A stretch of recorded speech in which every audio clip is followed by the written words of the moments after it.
calankeena Soomaaliya oo maanta oo Sabti ah laga wada taagay wadooyinka caasimada dalka Qatar ee Dooxa sheergareeyo oo faafiya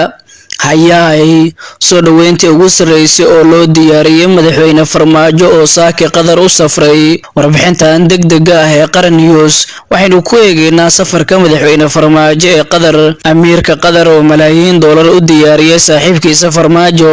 dhabar jabin weyn oo ay arintan ku tahay Imaaraadka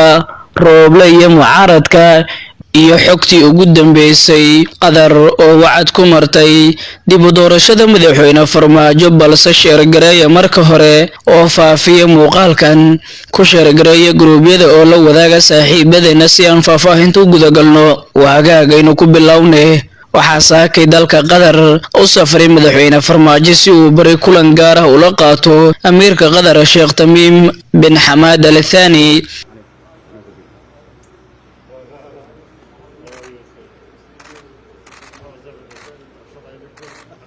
saakay Dooxa oo ah caasimada Qatar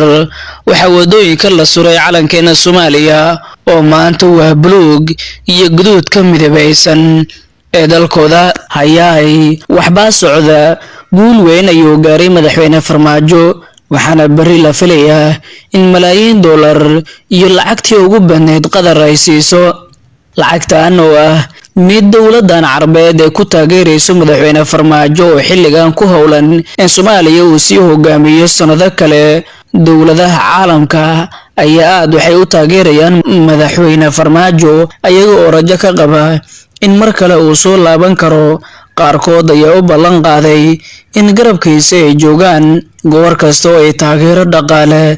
la garab taagan yihiin guul weyn ayaa u soo hoyatay Soomaaliya ayada oo maanta sare loo kacay soo dhaweynta madaxweyne Farmaajo ee dalka Qatar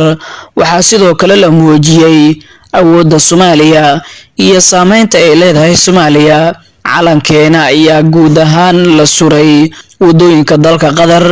dawladda Qatar waa dawlad in badan Soomaaliya ka caawisa arrimo badan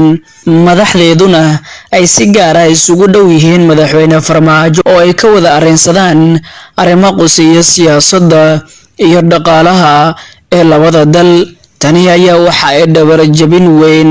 sidoo kale ku tahay Rooble iyo dawladda Imaaraadka Carabta oo dhawaanahan aad isugu dhawaa tan iyo khilaafkii Rooble iyo madaxweyne Farmaajo waxuu Rooble ku howlanaa inuu booqdo dawlado badan oo siyaasad ahaan kol hore isdiideen madaxweyne Farmaajo Rooble ayaa bilihii la soo dhaafay waxuu safar ku tagay wadanka Imaaraadka Carabta oo iyaga ka shaqeeya danahooda oo kaliya garabna siiya mucaaradka Soomaaliya iyo cid kasta oo madaxweyne Farmaajo ka soo horjeeda ayagoo dhaqaale ku bixiya arrinkan balse xilligan waxay dareemayaan walwal fara badan maadaama madaxweyne Farmaajo si qurux badan loogu soo dhaweeyay dalka Qatar waxaa la xaqiijiyay in Farmaajo malaayiin dollar u diyaarisay Qatar oo ay doonayso in dalku wuxuu ugu qabto waxay wacad ku martay inay ka shaqeynayso dib u doorashada madaxweyne Farmaajo waxaa la xusayaa in safarkan uu ahaa mid xilligan aad loogu baahnaa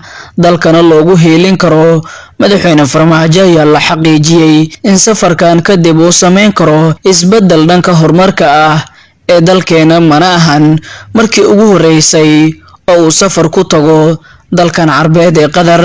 safarka maanta madaxweyne Farmaajo ku tagay wadanka Qatar waxaa la xaqiijiyay in maalinka Axad ee barita uu caasimada wadanka Qatar ee Dooxa kula kulmayo amiirka Qatar Sheekh Tamiim bin Hamad Al Thani iyaga oo ka wada hadli doona xiriirka labada dal horumarka arrimaha siyaasadda dhaqaalaha sidoo kalena dawladda Qatar la xaqiijiyay in madaxweyne Farmaajo lacag badan ay siin doonto taasi oo ay ugu gol leedahay in uu dib ugu soo laabto Soomaaliya oo uu mar kale wadanka hogaamiyo waa hagaag daawadayaal waad ku mahadsantihiin daawashadiina cudun fadlan muuqaalka sheergareeya sheer ku dhaha gruubyo badan oo saaxiibadeena la wadaaga ka mid noqda saaxiibada ku xiran Qaran News ee kala socda xogihii ugu dambeeyay Soomaaliya iyo guud ahaan caalamka nabadgelyo saaxiibayaal.